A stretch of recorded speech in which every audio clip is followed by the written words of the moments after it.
Warren Buffett holds more than $167 billion in cash, but in the new letter to shareholders, he doesn't provide an explanation for why. So what's behind it? Is he preparing for crash? Is he preparing for a huge acquisition? I took a close look at the new letter and will analyze its open and hidden messages here today. So welcome to Northern Finance. My name is Alex Black.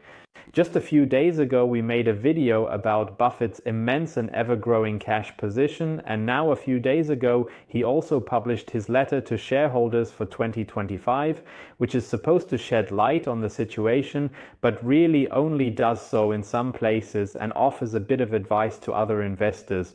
I have linked the entire letter as a PDF in the video description below if you want to check it out. Let's start with the facts. On page 1, Buffett mentions he owes these letters to his shareholders, alongside the official data from the annual report, like how much profit and revenue has been made and where, as well as the quarterly reports. It's important to him to praise names, meaning people, and to criticize categories.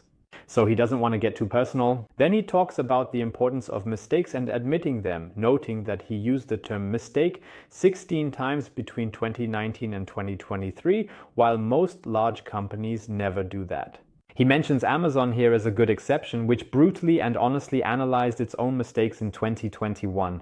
This taboo has made him nervous about his investments, especially when companies don't admit their mistakes in ING.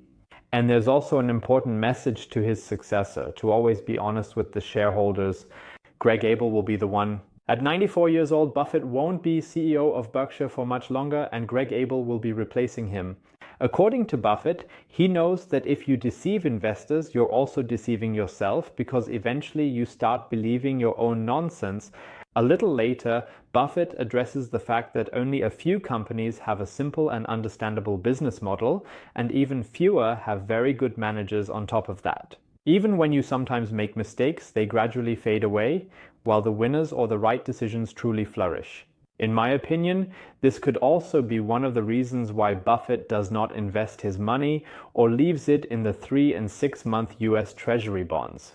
In the long term, this could be a mistake that gradually fades away over time if, in the long term, you simply let one of the winners run and eventually maybe purchase a significant amount because of such an undervalued winner. What do you think about Buffett's $167 billion cashback? Let me know in the comments below.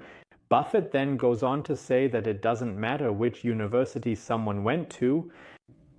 For example, Bill Gates dropped out of college, he says here, because it was more important to get involved in a truly booming industry rather than studying and staying in theory. And Ben Rosner, who sold his company to Buffett in 1967, a long time ago, and remained as manager, only went to school until the 6th grade and was still a genius here in retail, as Buffett himself says. On the other hand, Buffett himself also went to elite universities, it must be said, but he believes in lifelong learning and that a large part of entrepreneurial talent is innate, with upbringing predominating here. This brings us to the business figures for 2024. Here, most Berkshire companies actually recorded a decline in revenue, which is indeed a bit concerning. However, the short-term government bonds that Buffett is so fond of have yielded even more interest.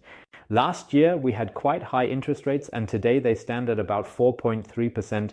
The insurance companies have performed very well, especially the GEICO insurance, which also belongs to Buffett. In the annual report itself, you can see the details on this. As can be seen here, the revenues remained almost the same from $39 billion in 2022 to 2023, but then they were significantly increased to $42.9 billion in 2024. After deducting the damages that had to be paid out, there was still a loss of $1.8 billion in 2022, a profit of $3.6 billion in 2023, and even a profit of $7.8 billion in 2024, which is really a lot. As seen further down in the letter, the profits from the insurance and their investments, which are also very important, were the two key elements for Berkshire's profit in 2024, allowing them to increase it by $10 billion compared to the previous year. Then Buffett points out that no one pays as much in taxes as Berkshire, and that even $1 million checks every single 20 minutes throughout the entire year wouldn't be enough to cover Berkshire's substantial tax burden for 2024. Indeed. No one has paid as much in taxes in the history of the USA, a total of $101 billion over the years in total, to be precise. So this is indeed really a record and truly a nice thing to note. It's worth mentioning. Then Buffett addresses the big elephant in the room, the huge cash reserves that I mentioned at the beginning of the video. Here he says that Berkshire is operating on two tracks. On one hand, they indeed fully own many companies, and on the other hand, they only own a part of many companies. The companies in which they own shares amounted to $272 billion, and they are traded on the stock market from Monday to Friday, and you can seldom buy them at favorable prices. And then Buffett directly addresses me, I would say, or many other commentators who have criticized in the past, that he has exited so heavily from these equity stakes this year. He says that indeed, contrary to what some people claim, this is not a huge cash position at Berkshire. The majority of the money is still invested in equity. While the proportional holdings have fallen considerably from 354 to 272 billion, the private, i.e. non-listed holdings are still significantly larger than Berkshire's listed holdings. According to Buffett, Berkshire and shareholders can be sure that most of the money will always remain invested in stocks, especially American stocks, even though many are active globally. But since Buffett himself says that the companies that they own outright are the ones that they never want to sell unless they have to, I do think that the cash position should be compared to the publicly traded companies in which they own the shares, because the other shares are never sold anyway. Why should we compare the cash position that we have openly with those rather than with the ones where we can still increase our holdings? I think, what's your opinion on that? Let me know in the comments below. Buffett goes on to mention quite clearly and explicitly that Berkshire will never prefer holding cash and short-term government bonds over owning good companies. Paper money can quickly lose value when fiscal irresponsibility prevails, meaning the government spends more than it takes in. Maybe this is also perhaps a hint at Trump, you never know. In some countries, this happens often. In the USA, they were close to it, but it didn't happen. Bonds with fixed interest rates offer no protection against a weak currency.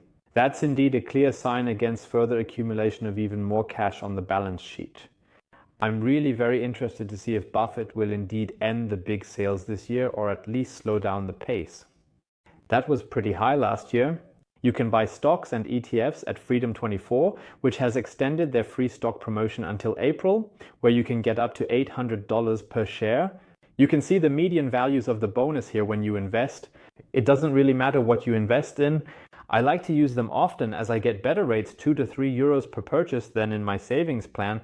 And so I save 20 to 40 euros per month. Click the link below in the video description to secure your bonus. There is a link to my entire review with a $50,000 real money test. Later on, Buffett will talk about his new purchases in Japan, which he sees as an important exception to his general focus on the USA. These 5 stocks are Itochu, Marubeni, Mitsubishi, Mitsui, and Sumitomo, all of which operate in different sectors. Buffett first bought these stocks back here in 2019.